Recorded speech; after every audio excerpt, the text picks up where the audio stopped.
اعوذ باللہ من الشیطان اللعین الرجیم بسم اللہ الرحمن الرحیم الحمد للہ رب العالمین باری الخلائق اجمعین ثم الصلاة والسلام علی سیدنا و نبینا و مولانا ابی القاسم محمد وعلى اہل بیتہ الطیبین الطاہرین المعصومین المنتجبین المنتخبین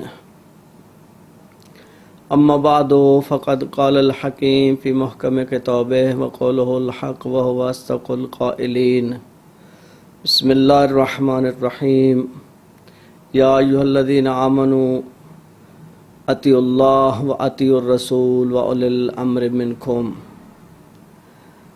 عزیزان گرامی، اس آیت شریفہ میں ہمیں حکم دیا جا رہا ہے کہ ہم اللہ کی اطاعت کریں، اللہ کے رسول کی اطاعت کریں اور صاحبان امر کی اطاعت کریں۔ ہمارے عقیدے کے مطابق صاحبان امر وہی معصوم امام ہیں اور ان کی اطاعت ہمارے اوپر ایسے ہی فرض ہے جیسے رسول کی اطاعت فرض ہے اور جیسے اللہ کی اطاعت فرض ہے۔ در حقیقت ان تینوں اطاعتوں میں کوئی فرق نہیں ہے۔ اللہ کی اطاعت، رسول کی اطاعت اور رسول کی اطاعت، امام کی اطاعت، یا یوں کہ امام کی اطاعت، رسول کی اطاعت اور رسول کی اطاعت اللہ کی اطاعت۔ وَمَن يُطِعِ الرَّسُولَ فَقَدْ أَطَاعَ اللَّهَ، قرآن کی آیت ہے کہ جو رسول کی اطاعت کرتا ہے گویا اس نے اللہ کی اطاعت کی۔ آج 21 ماہ مبارک ہے، امیر المومنین علی ابن ابی طالب علیہ السلام کا روز شہادت گزرا ہے۔ مولا امیر علیہ السلام کو جب ضرب لگ چکی تو اس کے بعد مولا نے اپنے دونوں بیٹوں امام حسن مجتبیٰ اور امام حسین علیہ السلام سے وصیت فرمائی۔ وصیت کے یہ ظاہری جملے بے شک مخاطب امام نے امام حسن اور امام حسین کو قرار دیا، لیکن در حقیقت یہ خطاب تمام موالیان امیر المومنین علی ابن ابی طالب علیہ السلام سے ہے اور ہمیں ان جملوں پہ توجہ کرنی چاہیے۔ مولا نے اپنے بیٹوں سے فرمایا، میں تم دونوں کو وصیت کرتا ہوں کہ اللہ سے ڈرتے رہنا۔ دیکھیں یہ اساس ہے، انسان کی زندگی کی اساس۔ دیکھیں ایک دفعہ انسان کسی ذات سے ڈرتا ہے، انسان کو خوف آتا ہے، اس خوف کے کئی انگیزے ہوتے ہیں۔ مثلا بچے اندھیرے سے ڈرتے ہیں، وہ ڈر اور ہے۔ انسان کسی ظالم سے ڈرتا ہے، وہ ڈرنا اور ہے۔ یہاں جو مولا فرما رہے ہیں کہ اللہ سے ڈرتے رہنا، یعنی اللہ کی عظمت کا خوف کھانا۔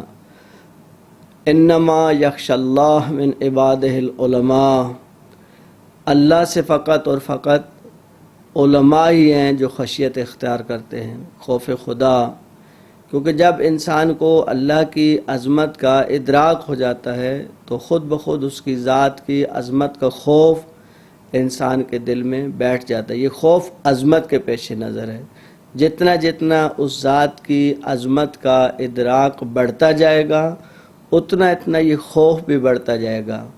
لہٰذا آپ نے امیر المومنین علی ابن ابی طالب علیہ السلام کی سیرت میں سنا کہ جب مولا وضو کے لیے پانی منگاتے تھے یا وضو کے لیے پانی اٹھاتے تھے تو مولا کا چہرے کا رنگ فک ہو جاتا تھا۔ کیوں کہ وہ سمجھتے تھے کہ کس ذات کے حضور میں حاضر ہونے کے لیے جا رہے ہیں۔ مولا کا پہلا جملہ کہ بیٹا اللہ سے ڈرتے رہنا، کیونکہ یہ ہر نیکی کی اساس ہے۔ خوف خدا ہی ہے جو معاشروں کو ایک نیک معاشرے میں تبدیل کرتا ہے، ایک سالم معاشرے میں تبدیل کرتا ہے۔ ایک الہی معاشرے میں تبدیل ہوتا ہے وہ معاشرہ جن معاشروں میں اللہ کا خوف رچ بس جاتا ہے۔ جب اللہ کا خوف رچ بس جاتا ہے تو انسان خود بخود برائیوں سے دور ہونا شروع ہو جاتا ہے۔ دنیا کے خواہش مند نہ ہونا، اس لیے کہ دنیا فانی چیز ہے۔ جب انسان دنیا کے پیچھے لگ جاتا ہے، دنیا کے پیچھے پڑ جاتا ہے، دنیا میں رہنا تو ہے، جو ضروریات دنیا ہے ان کو تو پورا کرنا ہے، دنیا کے خواہشمند یعنی سارا ہم و غم دنیا کے لیے نہیں ہو، صرف دنیا کے لیے ہی نہیں جئیں، اس دنیا کے لیے ہمیں خلق نہیں کیا گیا ہے. ہمیں تو مولا امیر علیہ السلام کا جملہ ہے، خلقتم للبقاء لا للفنا، تمہیں ہمیشہ رہنے کے لیے خلق کیا گیا ہے، تم فنا کے لیے خلق نہیں ہوئے ہو. یعنی تمہیں اس دنیا میں جانا ہے، اس دنیا کی تیاری کرو. دنیا کی خواہشمند نہ ہونا اگرچہ وہ تمہارے پیچھے لگے. یعنی ممکن ہے ایک دفعہ انسان کے پاس بہت ساری دنیا آ جائے، دنیا کا مال و مال انسان کے پاس جمع ہو جائے، مولا فرماتا ہے اس کی خواہش بھی نہیں رکھنا، اس کو آگے بڑھاتے رہنا، وَإِلَّا یہ تمہارے لیے وبال جان بن جائے گا. اور دنیا میں لاکھوں ایسی مثالیں ہیں جن کے لیے دنیا وبال جان بنی ہے. اور دنیا کی کسی ایسی چیز پر نہ قڑنا جو تم سے روک لی جائے. دیکھیں یہ قانون قدرت ہے کہ اللہ کسی کو دے کے آزماتا ہے اور کسی سے روک کے آزماتا ہے. اور اللہ انسانوں کو امتحان لیتا ہے، کسی کو عطا کر کے اور کسی کو محروم رکھ کے. اسی اللہ کے فیصلے پر راضی رہنا، راضی برضائے خدا رہنا ہی انسان کا کمال ہے. انسان اگر اس بات کو سمجھ جائے، مولا فرماتا ہے کوڑنا بھی نہیں اس چیز کے لیے جو تم سے روک لی جائے. کوڑنے کا فائدہ بھی نہیں ہے، کوڑو گے تو کیا ملے گا؟ صرف کوڑو گے، فائدہ تو کچھ بھی نہیں ملنے والا.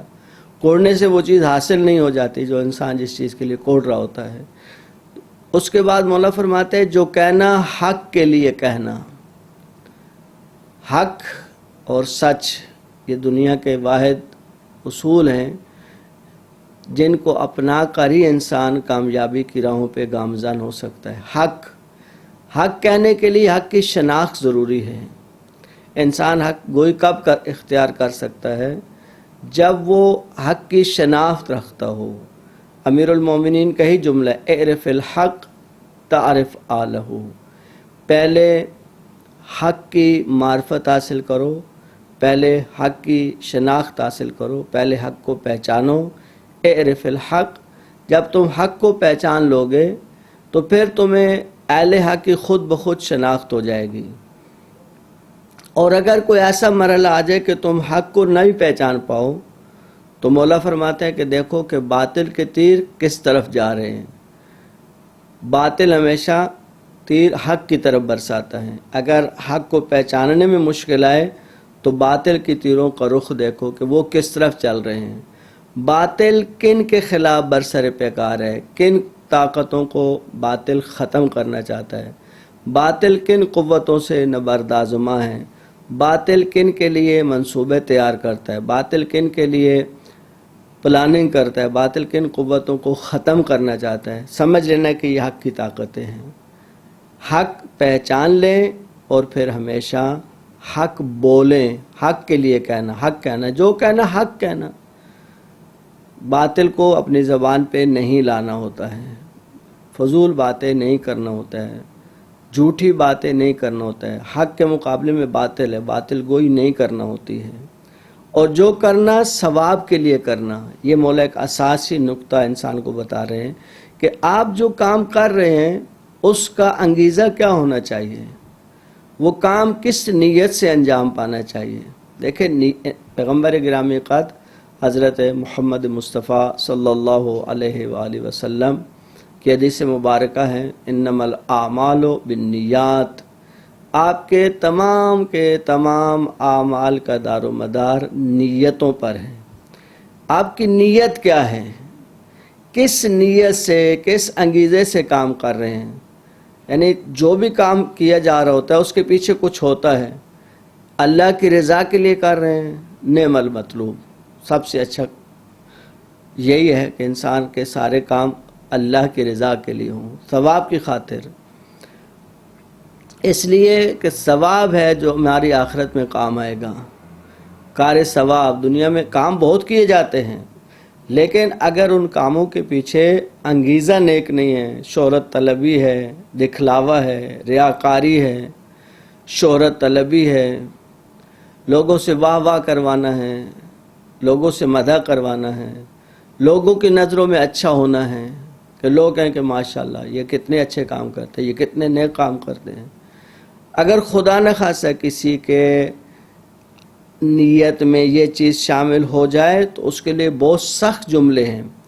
دیکھیں مولا نے ایک جملہ فرمایا، یہ کتنی حدیثوں کو سمیٹتا ہے اپنے اندر، کہ جو کرنا ثواب کے لیے کرنا۔ اس لیے کہ حدیث مبارکہ میں ہے کہ جو شخص ریاکار ہوگا، یعنی جس کا عمل اللہ کی رضا کی خاطر نہیں ہوگا، جب وہ میدان قیامت میں لایا جائے گا تو اس کو ان لفظوں سے خطاب کیا جائے گا، یا کافرو، یا غادرو، یا فاسقو، یا فاجر۔ اے کافر، اے فاسق، اے فاجر، اے غادر، اے دھوکہ دینے والے، تو نے اپنے نفس کو دھوکہ دیا، تو نے اللہ کی رضا کے لیے کام نہیں کیے، تو دنیا کو دکھانے کے لیے کام کر رہا تھا۔ جاؤ اب اپنا اجر ان سے طلب کرو جن کے لیے کام کیا ہے۔ یہ سخت ترین خطاب ہے قیامت میں، کہ انسان یہ سمجھے کہ میں نے تو دنیا میں اتنے اچھے اچھے کام کر لیے، لیکن اگر وہ ثواب کے لیے نہیں کیے گئے خدا نخواستہ، تو آخرت میں وہی کام وبال جان بن جائے گا انسان کے لیے، اور اس کو ان سخت الفاظ سے خطاب کیا جائے گا، یا کافرو، یا فاسقو، یا فاجرو، یا غادر۔ اس لیے مولا فرماتے ہیں کہ دیکھو جو کام بھی کرنا ثواب کی نیت سے کرنا، یعنی اللہ کی رضا کے پیش نظر۔ ثواب کب ملے گا؟ جب کام کو فقط اور فقط اللہ کی رضا کے خاطر انجام دیا جائے۔ اچھا یہ سمجھ کیسے آئے؟ میں اگر سمجھنا چاہوں کہ میں نے جو کام کیا ہے وہ اللہ کی رضا کے لیے ہے یا نہیں، تو اس کے لیے بھی معصوم نے ایک فارمولہ دیا ہے۔ معصوم فرماتے دیکھو، اگر کام کے بعد تمہارے دل میں یہ خواہش نہ ہو کہ تمہاری مدح کی جائے، تمہیں اپریشیٹ کیا جائے، تو یہ کام اللہ کی رضا کے لیے ہے۔ لیکن اگر تمہارے دل میں یہ خواہش ہے کہ جب میں کوئی کام کروں تو لوگ مجھے میسج کریں، لوگ مجھے دیکھیں تو میری تعریف کریں، تو اس کا مطلب ہے کہ تم سمجھ آؤ کہ یہ کام اللہ کی خاطر نہیں ہوا ہے۔ لیکن یہاں پر یہ شبہ ذہن میں نہیں آنا چاہیے، یہ بہت سخت مرحلہ ہے۔ ایک دفعہ کہ کسی کے دل میں خواہش ہونا وہ تو عمل کو خراب کر دے گا، لیکن ایک دفعہ ممکن ہے اس کے دل میں خواہش نہ ہو، لیکن اس کے نیک کاموں کو دیکھ کر لوگ اس کو اپریشیٹ کریں، خود سے لوگ اپریشیٹ کریں، اس کو تو کوئی نہیں روک سکتا۔ ظاہر ہے کہ اچھے کاموں کو لوگ اپریشیٹ کرتے ہیں عموماً، لیکن ہمارے دل میں خواہش نہیں ہونی چاہیے کہ جب ہم کوئی کام کریں تو لوگ ہماری تعریف کریں، ہماری تعریفوں کے پل باندھے لوگ کہ ماشاءاللہ کیا کام کیا ہے۔ مولا فرماتے ہیں ان چیزوں سے بچنا۔ اس کے بعد مولا فرماتے ہیں ظالم کے دشمن اور مظلوم کے مددگار رہنا۔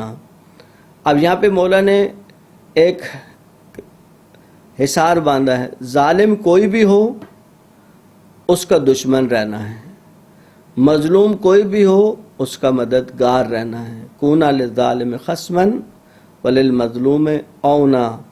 وہی انسان کامیاب ہے جو مولا کے اس بتائے فارمولے پر عمل کرتا ہے۔ یعنی اب ہمیں دیکھنا ہوگا کہ دنیا میں مظلوم کون ہے اور دنیا میں ظالم کون ہے۔ جو ظالم ہے اس کے سامنے سیسہ پلائی ہوئی دیوار کی طرح کھڑے رہنا ہے، اور جو مظلوم ہے اس کی ہر ممکنہ مدد کرنی ہے۔ مدد مالی ہو سکتی ہے، مدد فکری ہو سکتی ہے، مدد حمایت کی صورت میں ہو سکتی ہے، مدد کے کئی عناوین ہیں۔ جس طریقے سے بھی ممکن ہو تم نے مظلوم کی مدد کرنا ہے اور ظالم کے سامنے برسر پیکار رہنا ہے۔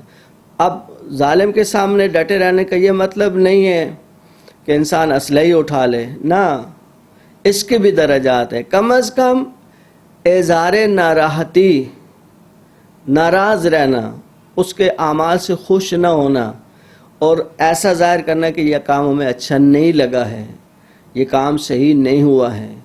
جب بھی کوئی ظالم ظلم کرے تو اگر اس کے خلاف زبان نہیں کھل سکتی، اس کے خلاف پریکٹیکل کوئی کام نہیں ہو سکتا، تو کم از کم دل میں اس کو برا جانے۔ یہ امر بالمعروف اور نہی عن المنکر کے درجات ہیں کہ اگر آپ پریکٹیکل نہیں روک سکتے تو زبان سے روکیں، اگر زبان سے بھی نہیں روک سکتے تو کم از کم دل میں اس کو برا جانیں، تاکہ آپ کا خط واضح رہے کہ آپ کس لائن پہ چل رہے ہیں، آپ کی ڈائریکشن واضح ہونی چاہیے۔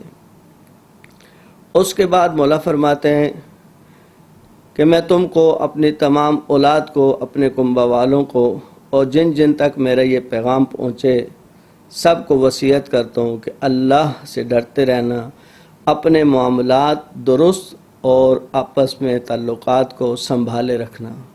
دیکھیں، یہاں تک معاملات کا مسئلہ ہے، یہ بہت سخت مسئلہ ہے۔ امام رضا علیہ السلام کے سامنے کسی نے آ کر تعریف کی، مولا نے فرمایا دیکھو، کسی شخص کی زیادہ نمازوں سے اور زیادہ روزوں سے اس کو نہیں پہچانو۔ انسان کی اصل شناخت اس کی عبادات نہیں ہے، اصل انسان کی شناخت اس کے معاملات ہیں۔ دیکھو وہ لوگوں کے ساتھ، دنیا والوں کے ساتھ معاملہ کیسے کرتا ہے، معاملے میں دھوکہ تو نہیں کرتا، کم تو نہیں تولتا، چیزوں کو غلط کر کے تو نہیں دکھاتا، اور دنیا کے اس کے جو معاملات ہیں اگر صحیح ہیں تو مومن کی شناخت۔ دیکھیں، اگر انسان، یہاں تک شریعت نے معاملات کے مسئلے میں سختی کی ہے کہ اگر آپ نے کسی کا قرض دینا ہے اور وہ پیسے آپ کے پاس آمادہ ہیں اور آپ دے سکتے ہیں، اور وہ شخص آپ سے طلب کر رہا ہے کہ آپ مجھے پیسے دیں، آپ نماز کو تاخیر میں ڈال سکتے ہیں، پیسہ دینے کو تاخیر میں نہیں ڈال سکتے۔ اگر قرض کھا کے کھڑا ہو جائے کہ نہیں آپ پہلے مجھے پیسے دیں، تو آپ نماز شروع نہیں کر سکتے۔ آپ کو نماز میں تاخیر کی اجازت ہے، لیکن معاملات میں تاخیر کی اجازت نہیں ہے۔ جس شریعت نے اس حد تک انسان کو پابند کیا ہے، وہ انسان سمجھے کہ اسلام کیا دین ہے، اسلام کیا مذہب ہے۔ اسلام، دیکھیں اگر یہ معاملات زندگی سدھر جائیں، دیکھیں اب آپ جائیں مارکیٹوں میں کیا ہوتا ہے، معاملات کو سمجھے، دنیا کے معاملات کیسے چل رہے ہیں۔ کیوں مولا نے اس کے اوپر سب سے پہلے زور دیا کہ معاملات کو درست رکھنا، اپنے معاملات کو صحیح رکھنا؟ اس لیے کہ انسان جو مار کھاتا ہے، انسان کی ساری زندگی معاملات پہ چلتی ہے، ساری زندگی معاملات پہ۔ ہم ہر وقت معاملہ کر رہے ہیں، کبھی اللہ کے ساتھ معاملہ، کبھی لوگوں کے ساتھ معاملہ، کبھی گھر والوں کے ساتھ معاملہ۔ یہ معاملات زندگی ہیں۔ اللہ کے ساتھ معاملات صحیح ہیں، بندوں کے ساتھ معاملات صحیح ہیں، مارکیٹ کے معاملات صحیح ہیں۔ اب تو لوگ اتنے ماہر ہو گئے ہیں کہ وہ اپنے جو پیسے جہاں رکھے جاتے ہیں وہ ریک دو بنواتے ہیں، ایک جیسی شکل کے دو ریک بنوائیں گے، پیسے نیچے رکھے ہوئے ہیں، ریکوری والا آتا ہے، اوپر والا ریک کھولتے کہتے ہیں ابھی دیکھو کچھ بھی نہیں ہے اس میں۔ ظاہری طور پر دنیا والوں کو دھوکہ دیا جا سکتا ہے، لیکن انسان اپنے آپ کو دھوکہ نہیں دے سکتا۔ دیتا تو اپنے آپ کو ہی دھوکہ ہوتا ہے۔ وہ جب یہ کام کر رہا ہوتا ہے تو وہ اپنے آپ کو ہی دھوکہ دے رہا ہوتا ہے۔ اس لیے معصوم امام نے فرمایا کہ دیکھو، انسان کو اس کے معاملات سے پرکھو، اس کے معاملات کیسے ہیں، لوگوں کے ساتھ لین دین میں سچا ہے، جھوٹ نہیں بولتا، چیٹنگ نہیں کرتا، چیز صحیح بتاتا ہے۔ کہتے ہیں نجف اشرف میں ایک عالم دین تھے، ان کا ایک مکان تھا، وہ بروکر کو کہتے ہیں مجھے اس کو بیچنا ہے۔ جب وہ کسی بھی گاہک کو لے کے آتا تھا تو وہ کہتے تھے کہ اس کی فلاں دیوار میں یہ مسئلہ ہے، اس کے چھت میں یہ مسئلہ ہے، اس کے دروازوں میں یہ مسئلہ ہے۔ تو وہ کہتا ہے کہ بلا یوں تو مکان نہیں بکتے۔ تو وہ فرماتے کہ نہیں، مجھے شریعت کا حکم یہی ہے کہ جب کوئی چیز بیچو تو اس کے تمام عیوب بتاؤ، تاکہ جس نے تم سے خریدنا ہے اس کو دھوکہ نہ ہو۔ آج تو ہمارے یہاں بالکل الٹ ہے معاملہ۔ اب تو ہم ایپ چھپاتے ہیں، گاڑی ایکسیڈنٹل ہوتی ہے اس کو لے کے جاتے ہیں اور ڈینٹر سے کہتے ہیں کہ اس کو ایسا کر دو کہ بالکل پتہ ہی نہیں چلے کہ اس کا ایکسیڈنٹ ہوا یا نہیں، کسی کو پتہ چلے یا نہ چلے، کوئی دیکھے یا نہ دیکھے، اللہ کی ذات تو بہرحال انسان کو ہر وقت دیکھتی ہے۔ اس لیے امیر المومنین علی ابن ابی طالب علیہ السلام نے انسان کو معاملات اور تعلقات، دیکھیں تعلقات، رشتہ داروں کے تعلقات، برادریوں کے ساتھ تعلقات، دوستوں کے ساتھ تعلقات، معاشرتی اقدار، مولا فرماتے ہیں ان سب کو درست رکھنا، کیونکہ میں نے تمہارے نانا رسول صلی اللہ علیہ وآلہ وسلم کو فرماتے سنا کہ آپس کی کشیدگیوں کو مٹانا عام روزے سے افضل ہے، عام نماز روزے سے افضل ہے۔ اللہ اکبر۔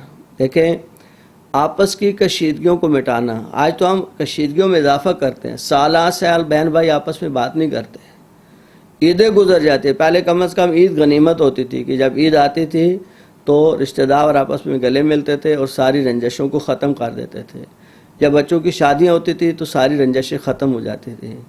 لیکن خدا لعنت کرے اس میڈیا پر، جس نے لوگوں کے دماغوں کو اتنا خراب کر دیا ہے کہ اب وہ انسانی اور اخلاقی اقدار سے محروم ہوتے جا رہے ہیں۔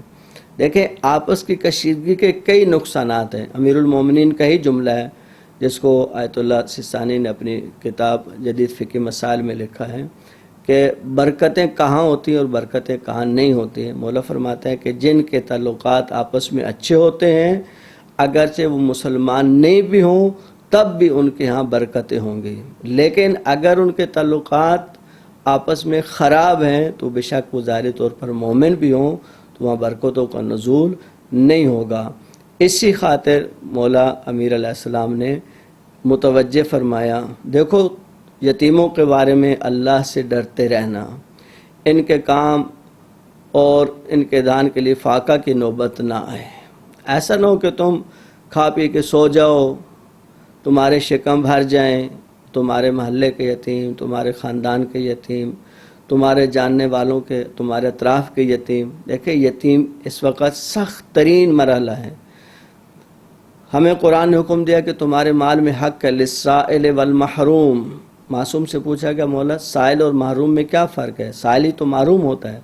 مولا نے فرمایا نہیں، سائل سوال کے ذریعے اپنی حاجت کو بیان کرتا ہے اور اپنی مشکل کو حل کر لیتا ہے، لیکن محروم وہ وائٹ کالر ہے، وہ سفید پوش ہے جو اپنی عزت نفس کی خاطر آپ کے سامنے دست دراز نہیں کرتا۔ ممکن ہے کہ یتیم کسی ایسی فیملی کو ہو کہ اپنی عزت نفس کی خاطر آپ سے آ کر بات کرنا اس کے لیے مشکل ہو۔ مولا فرماتے ہیں دیکھو ان کی فاقہ کی نوبت نہ ہے اور تمہاری موجودگی میں وہ تباہ و برباد نہ ہو جائیں، انہیں تباہ اور برباد ہونے سے بچانا ہے، ان کی زندگیوں کا خیال رکھنا ہے، ان کے جو معاملات زندگی ہے ان پہ نظر رکھنا ہے، ان کے ضروریات کو پورا کرنا ہے۔ ان کے سکول کی فیسز ہو سکتی ہیں، ان کے گھر کے کرائے ہو سکتے ہیں، ان کا راشن ہو سکتا ہے، ان کی دیگر جو بھی ضروریات ہیں۔ یتیم تو یتیم ہے، اس کو تو چاہیے ہے کہ اس کی ضروریات کو پورا کیا جائے، کیونکہ ان کے بارے میں تمہارے پیغمبر نے برابر ہدایت کی ہے اور آپ نے اس حد تک ان کے لیے سفارش فرماتے رہے کہ ہم لوگوں کو یہ گمان ہونے لگا کہ آپ انہیں بھی ہم ورثے میں شریک قرار دے دیں گے۔ قرآن کے بارے میں اللہ سے ڈرتے رہنا، ایسا نہ ہو کہ دوسرے اس پر عمل کرنے میں تم پر سبقت لے جائیں۔ قرآن کتاب ہدایت ہے، قرآن کتاب رشد ہے، کتاب اللہ کی انسان کو جہالت کے اندھیروں سے نکالتی ہے اور نور کی روشنیوں میں آ کر کھڑا کرتی ہے۔ یہ قلوب کو شفا بخشتی ہے، شفا ہے لصدور الناس، لوگوں کے سینوں میں جو قلب ہیں ان کے لیے قرآن شفا ہے۔ مولا فرماتے ہیں قرآن کے بارے میں غافل نہ رہنا، ایسا نہ ہو کہ دوسرے لوگ اس قرآن کو سمجھ کے وہ تو ترقی کی راہوں پر گامزن ہو جائیں اور تم غافل کے غافل اس دنیا میں رہ جاؤ۔ قرآن کو سمجھنا، قرآن پر عمل کرنا، قرآن کی باتوں کو ماننا، قرآن کی تعلیمات کو سیکھنا، یہ ہمارے اولین فرائض میں شامل ہیں۔ اس کے بعد مولا فرماتا ہے نماز کے بارے میں اللہ سے ڈرنا، کیونکہ وہ تمہارے دین کا ستون ہیں۔ اپنے پروردگار کے گھر کے بارے میں اللہ سے ڈرتے رہنا۔ نماز کے بارے میں مولا کا ایک جملہ ہے، مولا فرماتا ہے کہ میرے شیعوں کو اس جملے سے آپ نمازی کیوں نہیں بناتے؟ عجیب یہ جملہ ہے جس کو آپ تمام جوان، تمام مومنین دوسرے لوگوں سے شیئر کریں۔ مولا فرماتے ہیں کہ آپ میرے شیعوں کو اس جملے سے، قرآن کی اس آیت سے کیوں نمازی نہیں بناتے؟ ظاہراً سورہ مدثر کی آخری آیات ہے جس میں اہل بہشت سوال کریں گے جہنم والوں سے۔ قرآن کی آیت ہے ما سلککم فی سقر، بہشت والے پوچھیں گے جہنمیوں سے بتاؤ کہ تم نے دنیا میں کیا ایسا کیا کہ تمہیں جہنم جانا پڑا؟ تمہارے کون سے ایسے اعمال تھے کہ وہ تمہیں جہنم تک لے آئے؟ قالوا لم نک من المصلین، ان کا پہلا جواب یہ ہے کہ ہم نماز نہیں پڑھا کرتے تھے۔ مولا فرماتا ہے کہ نماز کا خیال رکھنا، نماز کے بارے میں، نماز تمہارے دین کا ستون ہے۔ دیکھیں ستون کس کو کہتے ہیں؟ پلر کو، جس پر بلڈنگ کھڑی ہوتی ہے۔ مولا فرماتا ہے تمہارے دین کی بلڈنگ جو ہے وہ نماز کے اوپر کھڑی ہے، یعنی اگر نماز نہیں ہے تو تمہارا دین برباد ہے، تمہارا سب کچھ خراب ہے۔ اصل اور اساس تو نماز ہے جس کے ذریعے سارے دین کی عبارت کھڑی ہوئی ہے۔ اور مولا کا یہ جملہ ہے کہ اس آیت کے ذریعے، کیونکہ کوئی انسان قرآن کی آیتوں کا انکار نہیں کر سکتا، یعنی گویا یہ فیصلہ ہو گیا ہے کہ اگر آج کو آج دیکھنا چاہے کہ کون جنت جائے گا کون جہنم جائے گا، تو قرآن تو واضح اعلان کر رہا ہے کہ نمازی جنت میں جائیں گے، قد افلح المؤمنون، قرآن کی آیت یہ امیر المومنین نے آیتیں اس وقت پڑھی جب مولا کی ولادت ہوئی، خانہ کعبہ میں ولادت کے بعد جن آیات کی مولا نے تلاوت فرمائی ہے ان میں سورہ مومنین کی پہلی آیات ہے، قد افلح المؤمنون، فلاح پائیں گے مومن، الذین هم فی صلاتہم خاشعون، جو اپنے نمازوں میں خشوع و خضوع کرنے والے ہیں۔ اس لیے مولا نے نماز کے بارے میں ہم سے سفارش کی ہے، اپنے پروردگار سے ڈرنا، اللہ کے گھر کو خالی نہیں چھوڑنا، اگر ایسا کیا تو تم عذاب سے مہلت نہ پاؤ گے، جان، مال اور زبان سے راہ خدا میں جہاد کرنے کے بارے میں کبھی بھی نہیں بھولنا۔ دیکھیں راہ خدا میں جہاد جو ہوتا ہے اس میں انسان کیا کیا خرچ کر سکتا ہے۔ جہاد کے بارے میں انسان مال، جان اور زبان کے ذریعے بھی جہاد ہوتا ہے، مال کے ذریعے بھی جہاد ہوتا ہے، اور آخری چیز انسان کے پاس بچتی ہے وہ اس کی جان ہے۔ اگر جان بھی راہ خدا میں دینا پڑے تو راہ خدا میں اس جان کو بھی قربان کیا جا سکتا ہے، جو کربلا والوں کا درس ہے۔ تم کو لازم ہے کہ آپس میں میل ملاپ رکھنا اور ایک دوسرے کی اعانت کرنا، آپس میں ملاقاتیں رکھنا، ملنا، مل بیٹھنا، ایک دوسرے کی احوال پرسی کرنا، ان کے مشکلات کو سمجھنا، ان مشکلات کو حل کرنا۔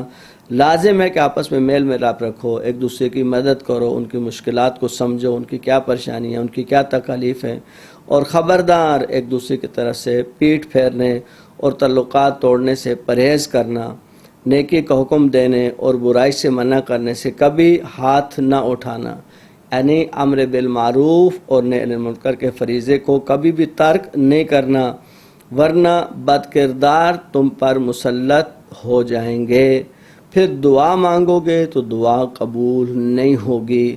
یعنی اگر امر بالمعروف اور نہی عن المنکر کے وظیفے کو ترک کر دیا جائے، اس ترک کرنے کا نتیجہ یہ ہے کہ مولا فرماتے ہیں پھر تمہارے اوپر بد کردار لوگ مسلط ہو جائیں گے، پھر تم بیٹھ کر کرو دعائیں کہ اللہ تعالیٰ ان سے جان چھڑا دے، پھر تمہاری جان بھی ان سے چھوٹنے والی نہیں ہے۔ پھر ارشاد فرمایا، اے عبد المطلب کے بیٹو، ایسا نہ ہونے پائے کہ تم امیر المومنین علیہ السلام قتل ہو گئے، اس کو دیکھ کر امیر المومنین علیہ السلام قتل ہو گئے کہ نعرے لگاتے ہوئے مسلمانوں کے خون سے ہولی کھیلنا شروع کر دو۔ اللہ اکبر۔ امیر المومنین یعنی جو امام ہیں، معصوم ہیں، لیکن مولا فرماتا ہے ایسا نہیں ہو کہ تم میرے قتل کو بہانہ بنا کر مسلمانوں کے خون سے ہولی کھیلنا شروع کر دو۔ یہ اصول کون سمجھائے گا سوائے امیر المومنین علی ابن ابی طالب علیہ السلام کے، یعنی جو اپنے وجود کو بھی حاضر نہیں کرتے اس بات کے لیے کہ تم اس کو سامنے رکھ کر، اگر امیر المومنین کے وجود کو سامنے رکھ کے خون کی ہولی نہیں کھیلی جا سکتی ہے تو پھر اس کے بعد کسی کے پاس کیا جواز باقی رہتا ہے کہ وہ بہانے بنا کر مسلمانوں پہ حملہ آور ہو، مسلمانوں کے نمازیوں پہ، مسجدوں پر، امام بارگاہوں پر، عبادت گاہوں پر، مزارات پر، محفل میلاد پر، محفل شبینہ پر، کسی جگہ پر بھی کس کے پاس جو ہے وہ جواز باقی رہ جا سکتا ہے کہ وہ اس قسم کی حرکتیں کریں۔ اس کے بعد مولا فرماتے ہیں دیکھو میرے بدلے میں صرف میرا قاتل ہی قتل کیا جائے، یعنی ابن ملجم نے مولانا امام حسن سے یہ وصیت فرمائی تھی کہ بیٹا دیکھو ابن ملجم نے مجھے ایک ضرب لگائی ہے، اس کو ایک سے زیادہ ضرب نہیں لگانا۔ دیکھیں اس سے زیادہ آپ کسی امام کو عدالت کے اعلیٰ مرتبوں پر نہیں دکھا سکتے کہ جو امام اس حد تک عدالت کے روادار ہیں، اس حد تک عدالت کے خواہش مند ہیں، اور دیکھو جب میں اس ضرب سے مر جاؤں تو اس کے ایک ضرب کے بدلے میں ایک ہی ضرب لگانا اور اس شخص کے ہاتھ پیر نہ کاٹنا، کیونکہ میں نے رسول اللہ صلی اللہ علیہ وآلہ وسلم کو فرماتے ہوئے سنا ہے کہ خبردار کسی کے بھی ہاتھ پاؤں نہ کاٹو اگرچہ وہ کاٹنے والا کتا ہی کیوں نہ ہو۔ اللہ اکبر۔ دیکھیں عزیزان، امیر المومنین علی ابن ابی طالب علیہ السلام کی یہ تعلیمات اگر انسان مولا امیر علیہ السلام کے ان جملوں کو سمجھے، ان جملوں میں غور و فکر کرے، اس وصیت نامے کو اپنی پریکٹیکل لائف میں لائے اور دہرائے مولا کے ان جملوں کو بار بار کہ مولا نے ہم سے کیا تقاضا کیا ہے. اگر ہم مولا کے ان جملوں کو سمجھ پائیں، مولا کے ان غور بار جملوں کو سمجھ پائیں اور ان کی گہرائی کو مطالعہ کریں اور اس کے اندر جو زرین اصول بیان ہوئے ہیں ان اصولوں کا جائزہ لیں، تو یہ سارے وہ اصول ہیں جو انسان ساز ہیں، جو ایک انسان کی تشکیل دیتے ہیں، جو ایک معاشرے کو تشکیل دیتے ہیں، جو ایک نیک معاشرے کو جنم دیتے ہیں، جس معاشرے سے برائیاں ختم ہو جاتی ہیں، جو ایک نیک معاشرہ سامنے آتا ہے. لیکن یہ اس صورت میں ہے کہ انفرادی طور پر بھی اور اجتماعی طور پر بھی امیر المومنین علی ابن ابی طالب علیہ السلام کے ان فرامین کو سمجھا جائے، یعنی ہم اپنی انفرادی زندگی پر بھی ان کو لاگو کریں اور اجتماعی زندگی پر بھی ان کو لاگو کریں اور امیر المومنین علی ابن ابی طالب علیہ السلام کے حقیقی پیروکار بننے کی کوشش کریں. صرف نعرے لگانے سے، واہ واہ کرنے سے مقصد حل نہیں ہوتا ہے. ہمیں یہ بھی لازم ہے، ہمارے اوپر یہ بھی ضروری ہے کہ ہم اپنی محافل کو، اپنی مجالس کو، یہ جو پیغمبر گرامی قاد حضرت محمد مصطفیٰ صلی اللہ علیہ وآلہ وسلم نے ارشاد فرمایا تھا، زینوا مجالسکم بذکر علی ابن ابی طالب.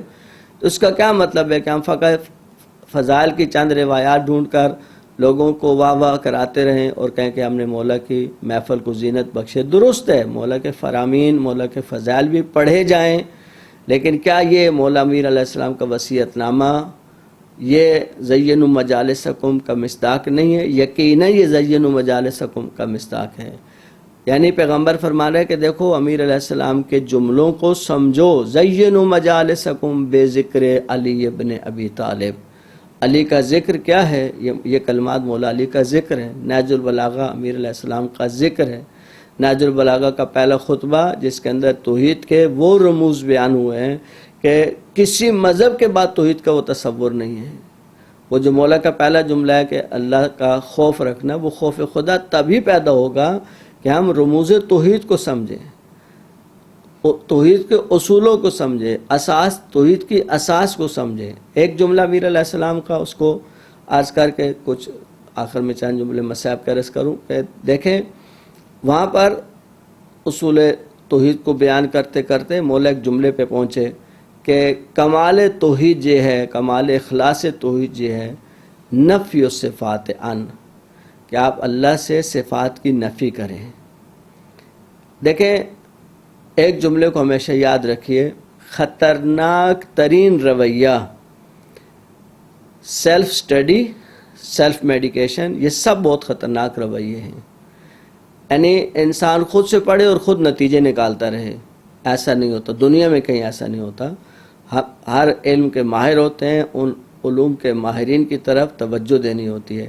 یہ مولا امیر علیہ السلام کا جملہ کہ خدا سے صفات کی نفی کریں، سوائے ان علماء کے جو امیر علیہ السلام کے کلمات سے آگاہی رکھتے ہیں، جو توحید کے رموز کو جانتے ہیں، جنہوں نے آل بیت کی تعلیمات میں ڈوب کر زندگی گزاری ہے اور اس گہرائی میں جانے کی کوشش کی ہے جس گہرائی میں امیر علیہ السلام انسان کو لے کے جانا چاہتے ہیں، وہ یہ سمجھا سکتے ہیں کہ نفی الصفات کا مطلب کیا ہے.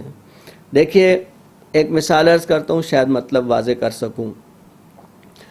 آپ کہتے ہیں فلاں شخص ڈاکٹر ہیں، فلاں شخص انجینئر ہے، فلاں شخص عالم ہے. انجینئر ہونا ایک صفت ہے، عالم ہونا ایک صفت ہے، ڈاکٹر ہونا ایک صفت ہے. لیکن یہ بات روز روشن کی طرح واضح ہے کہ ایک وقت تھا یہ ڈاکٹر صاحب کو وجود تو تھا، یعنی بچہ جب تھا تو یہ ڈاکٹر نہیں تھا. اس وقت کسی کو نہیں پتا تھا یہ بچہ ڈاکٹر بن جائے گا، کسی کو نہیں پتا تھا یہ بچہ عالم بن جائے گا، کسی کو نہیں پتا تھا یہ بچہ اتنا اچھا آرکیٹیکٹ بن جائے گا، اتنا اچھا ماہر بن جائے گا کہ گھروں کے نقشوں کو بہترین صورت میں سامنے لائے گا. اس وقت کسی کو نہیں پتا تھا. اب یہ بڑے ہوئے، انہوں نے تعلیم حاصل کی، علم حاصل کیا، عالم بن گئے، انجینئرنگ پڑھی انجینئر بن گئے، ڈاکٹری پڑھی ڈاکٹر بن گئے۔ اب یہ صفت ان کے ساتھ آ کے لگ گئی۔ ایک زمانے میں یہ صفت الگ تھی اور یہ الگ تھے۔ مولا فرماتے ہیں نفی الصفات عن، خدا سے صفات کی نفی کریں، یعنی انسان کی صفات کو آپ الگ تصور کر سکتے ہیں، ایک وقت دیکھ سکتے ہیں کہ وہ صفت ہو اور وہ انسان اس کے ساتھ متصف نہ ہو، لیکن خدا عالم ہے، اس انسان کے عالم کی طرح نہیں ہے کہ ایک وقت تھا کہ خدا تو تھا معاذ اللہ عالم نہیں تھا، خدا تو تھا لیکن وہ قادر نہیں تھا، خدا تو تھا مگر وہ حکیم نہیں تھا، استغفر اللہ، یہ نہیں ہو سکتا۔ مولا فرماتا ہے نفی الصفات عن، خدا سے صفات کی نفی کریں، یعنی خدا کی ذات عین صفات ہیں اور خدا کی صفات عین ذات ہیں، یعنی وہاں ذات اور صفات میں دوئیت نہیں ہو سکتی، وہ دو الگ چیزیں نہیں ہیں۔ ہمیشہ سے خدا عالم، ہمیشہ سے خدا قادر، ہمیشہ سے خدا حکیم، خدا کی صفات ازلی ہیں، یعنی وہ ہمیشہ سے ہیں۔ ہم اس کے لیے کوئی ایسا وقت بھی تو نہیں تلاش کر سکتے کہ ہم کہیں کہ فلاں وقت میں تو خدا تھا، اس سے پہلے یہ باتیں سب امیر علیہ السلام کی بتائی ہوئی ہیں۔ یہ امیر المومنین کے نہج البلاغہ کا جو پہلا خطبہ ہے اس کے اندر جو ہے وہ لوگ جنہوں نے میڈیا پہ بیٹھ کے شیعوں کی توحید کے اوپر سوال اٹھائے ہیں، میں ان سے فقط ایک سوال کرتا ہوں کہ ہمارا توحید کا وہ تصور ہے جس کو امیر المومنین علی ابن ابی طالب علیہ السلام نے پیش کیا ہے، ہم اس توحید کو مانتے ہیں جس کو امیر علیہ السلام نے بیان فرمایا ہے، ہم جاہل ذاکر جاہل خطیب کی توحید کو نہیں مانتے ہیں، وہ ہمارے مذہب کا حصہ نہیں ہے، ہم نے ان سے ہمیشہ اظہار براعت کیا ہے۔ لیکن جن لوگوں نے اعتراض کیا ہے اگر ان کی توحید کو ان کی کتابوں سے ذکر کیا جائے تو شاید وہ کسی کو منہ دکھانے کے قابل بھی نہیں ہے۔ منہ کھولتے ہوئے انسان کو 10 دفعہ سوچنا چاہیے کہ ہماری کتابوں میں توحید کا کیا تصور ہے۔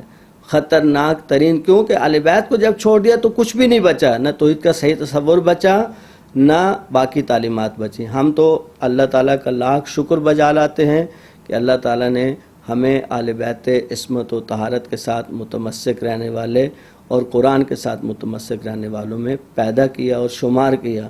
اس نعمت کا تو ہم جتنا بھی شکر بجا لائیں وہ شکر بجا لا ہی نہیں سکتے۔ ہم تو اس امام کو مانتے ہیں کہ جو قاتل کے لیے بھی لطیف جذبات کا مالک ہے۔ آپ دنیا میں کوئی ایسا امام تو دکھائیں، کوئی دنیا میں ایسی ہستی تو دکھائیں کہ جس کے دل میں اپنے بدترین قاتل کے لیے بھی لطیف جذبات ہوں۔ عزیزو یہ جملہ سمجھیے، لطیف جذبات یعنی عجیب ہے، یہ مرحلہ فکر ہے۔ امیر المومنین علی ابن ابی طالب علیہ السلام کو ضرب لگ چکی ہے، مولا کا جسم زخمی ہے، سر مبارک پہ ابن ملجم کی ضرب ہے اور ابن ملجم کو باندھا گیا ہے۔ لطیف جذبات کا کیا مطلب ہے؟ امیر المومنین اپنے بیٹے حسن کو بلاتے ہیں اور فرماتے ہیں کہ بیٹا حسن، مجھے اس کے کراہنے کی آواز آ رہی ہے اور مجھے ایسا فیل ہوتا ہے کہ شاید اس کی رسی کو سخت باندھا گیا ہے، جائیں اس کی رسی کو ڈھیلا کر دیں۔ جو اپنے قاتل کے لیے لطیف جذبات رکھتا ہو، آپ خود تصور کریں اس کی اپنی اولاد کے لیے، اس کی اپنی امت کے لیے، اپنے چاہنے والوں کے لیے وہ کس جذبات کا مالک ہوگا۔ پھر جب مولا کے سامنے دودھ پیش کیا گیا تو کہا جاؤ پہلے ابن ملجم کو پلاؤ۔ اللہ اکبر، جو قاتل کو بھی شربت پلائے اس کو علی کہتے ہیں۔ عزیزو، امیر المومنین کی زندگی کے مصائب بہت طولانی ہیں، لیکن یہ جملہ امیر المومنین کی مصیبت کا سب سے بڑا جملہ ہے میری نظر میں۔ وہ جملہ کہ جب حضرت زہرا نے پوچھا کہ علی، میں نے سنا کہ لوگ آپ کو سلام نہیں کرتے۔ عزیزو، یہ کہنے کو بہت آسان ہے، پڑھنے کو بھی اتنا شاید مشکل نہ ہو، لیکن سمجھنا اور ادراک کرنا بہت مشکل ہے۔ کون کس کو سلام نہیں کرتا؟ مسلمان علی کو سلام نہیں کرتے۔ علی مدینہ کی گلیوں میں گزرتے ہیں۔ جب عزیزو زہرا نے یہ سوال کیا نا امیر علیہ السلام سے تو کہتا ہے مولا نے زار زار رونا شروع کیا کہ زہرا مجھ علی کے لیے یہ برداشت کرنا شاید آسان ہوتا، میں یہ برداشت کر لیتا کہ لوگ مجھے سلام نہیں کرتے، لیکن زہرا میں آپ کو کیا بتاؤں، مصیبت اس سے کہیں بڑھ چکی ہے۔ اے بی بی، میں لوگوں کو سلام کرتا ہوں، لوگ مجھے جواب نہیں دیتے ہیں۔ آئے امیر علیہ السلام کی خدمت میں سلام عرض کریں۔ السلام علیک یا ابا عبداللہ وعلی الارواح التي حلت بفناء علیک منی سلام اللہ ابدا ما بقی اللیل والنہار ولا جعلہ اللہ آخر العہد منی لزیارتکم۔ السلام علی الحسین وعلی علی ابن الحسین وعلی اولاد الحسین وعلی اصحاب الحسین۔ السلام علیک یا امیر المؤمنین، اے مومنوں کے امیر آپ اور ہم غریبوں کا سلام ہو۔ اے عزیزوں، رسول کی زندگی کے آخری دن امیر کو اپنے پاس بٹھایا، زہرا کو اپنے پاس بٹھایا، حسنین کو اپنے پاس بٹھایا کہ علی میرے پاس دو پیغام ہیں، علی ذرا صبر سے سن لینا۔ یا رسول اللہ کیا پیغام ہے؟ کہ علی جبرائیل نے مجھے آ کے خبر دی ہے میرے بعد آپ کا حق چھین لیا جائے گا، آپ سے مسند خلافت چھین لی جائے گی۔ اے علی صبر کر لینا، اگر آپ صبر نہیں کریں گے، اگر آپ نے تلوار اٹھائی اسلام کے ٹکڑے ہو جائیں گے، مسلمان منحرف ہو جائیں گے۔ علی نے فرمایا یا رسول اللہ میں آپ سے وعدہ کرتا ہوں جتنا بھی صبر کرنا پڑا میں ضرور صبر کر لوں گا، اگر میرے صبر سے اسلام بچتا ہے علی حاضر ہے۔ کہ علی دوسری مشکل سے بڑی ہے، علی ذرا صبر سے سننا۔ اے علی میرے بعد میری بیٹی زہرا پہ ظلم ہوگا، اے علی آپ کی آنکھوں کے سامنے تیری ناموس پہ دروازہ گرایا جائے گا، اے علی آپ کی آنکھوں کے سامنے زہرا کا زخمی پہلو ہوگا۔ علی مولا نے جب یہ سنا، روایت کہتے ہیں علی بے ہوش ہو گئے۔ یہ سب خبر سن کے علی پہ اتنی مصیبت، بڑی مصیبت ہے عزیزوں، یہ کم مصیبت نہیں ہے، چشم تصور میں لائے۔ وہ فاتح خیبر امام علامہ امینی فرماتے ہیں علی کی شجاعت کو دیکھنا ہو مکہ و مدینہ میں آ کے دیکھنا، خیبر و خندق میں نہ دیکھنا۔ علی کے لیے خیبر کا قلعہ اکھیڑنا کوئی مشکل کام نہیں تھا، علی کے لیے وہ گھڑی بہت مشکل گھڑی تھی، وہ امتحان سخت امتحان تھا۔ جب آنکھوں کے سامنے زہرا کے دروازہ گرا، زہرا کی چیخیں بلند ہو گئی۔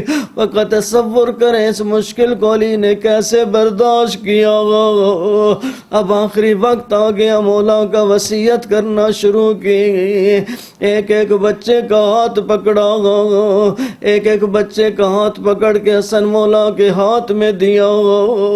عزیزوں جب سب کے ہاتھ ایک امام حسن کے ہاتھ میں دے چکے گئے، کہتے ابھی مولا عباس بچے تھے، بی بی ام بنی نے سوال کیا مولا میرے بیٹے کو آپ نے حسن کے حوالے نہیں کیا؟ مولا نے فرمایا بیٹا حسن آپ پیچھے ہٹیں گے، حسین کو آگے کریں گے۔ پھر عباس کو بلایا اور عباس کا ہاتھ لے کے حسین کے ہاتھ میں دے دیا۔ دیا. دنیا سمجھتی تھی ان رموز کو. اے مولا ایک جملہ کہہ کر آپ سے تو اتنا برداشت نہ ہوا کہ آپ کے قاتل کو سخت رسی میں باندھا جائے گا. لیکن مولا اس امت نے آپ کی بیٹیوں کے ساتھ کیا کیا, آپ کی اولادوں کے ساتھ کیا کیا, اس ننھی بچی کے ساتھ کیا کیا جس کو اونٹ کی پشت پہ باندھا اور سارا رستہ بی بی کا جسم زخمی ہوتا گیا. الا لعنت اللہ علی القوم الظالمین وسیعلم الذین ظلموا ای منقلب ینقلبون. یا اللہ تجھے تیری عزت و جلالت کا واسطہ, محمد و آل محمد علیہ السلام کی عظمت کا واسطہ, ہمارے اس قلیل توسل کو اپنی بارگاہ میں قبول فرما. جو پریشان حال ان کی پریشانیوں کو دور فرما. جن مومنین نے دعائیں جمع لگائی ان کی دعا اپنی بارگاہ میں مستجاب فرما. جو سفر میں ان کے سفر بے خطر فرما. جو مریض ہیں بیمار کربلا کا صدقہ بالخصوص جو کرونا کی مشکل میں ان کو جلد از جلد نجات نصیب فرما. یا اللہ اس کرونا کی مشکل سے انسانیت کو جلد از جلد چھٹکارا نصیب فرما. یا اللہ یا اللہ یا اللہ یا اللہ جو سفر میں ان کے سفر بے خطر فرما. بے اولادوں کو اولاد نصیب فرما. بے روزگاروں کو روزگار نصیب فرما. یا اللہ مولا امیر علیہ السلام کے جلوس میں جو بے گناہ بچے اسیر ہیں ان کو جلد از جلد رہائی نصیب فرما. یا اللہ ہمیشہ میں مولا امیر المومنین علی ابن ابی طالب علیہ السلام اور دیگر ائمہ کا وفادار رہنے کی توفیق نصیب فرما. یا اللہ مذہب حق پہ عمل کرنے کی توفیق نصیب فرما. جوانوں کو سیرت علی اکبر, ماں بہنوں کو حیا کی چادریں نصیب فرما. مقامات مقدسہ کی حفاظت فرما. حج و زیارات کی شرف ہمیں سب کو جلد از جلد نصیب فرما. یا اللہ ان مقدس مقامات کی رونقوں کو جلد از جلد بحال فرما. ہمارے آقا اور مولا امام علیہ السلام کا جلد ظہور فرما. آقا کے قدموں میں جامع شہادت کی سعادت نصیب فرما. تمام مرحومین کے لیے بسم اللہ الرحمن الرحیم. الحمد للہ رب العالمین الرحمن الرحیم مالک یوم الدین. ایاک نعبد و ایاک نستعین اهدنا الصراط المستقیم صراط الذین انعمت علیہم غیر المغضوب علیہم ولا الضالین. بسم اللہ الرحمن الرحیم. قل هو اللہ احد اللہ الصمد لم یلد ولم یولد ولم یکن له کفوا احد. بسم اللہ الرحمن الرحیم. قل هو اللہ احد اللہ الصمد لم یلد ولم یولد ولم یکن له کفوا احد. بسم اللہ الرحمن الرحیم. قل هو اللہ احد اللہ الصمد لم یلد ولم یولد ولم یکن له کفوا احد. اللهم صل علی محمد وعلی محمد وعجل فرجهم.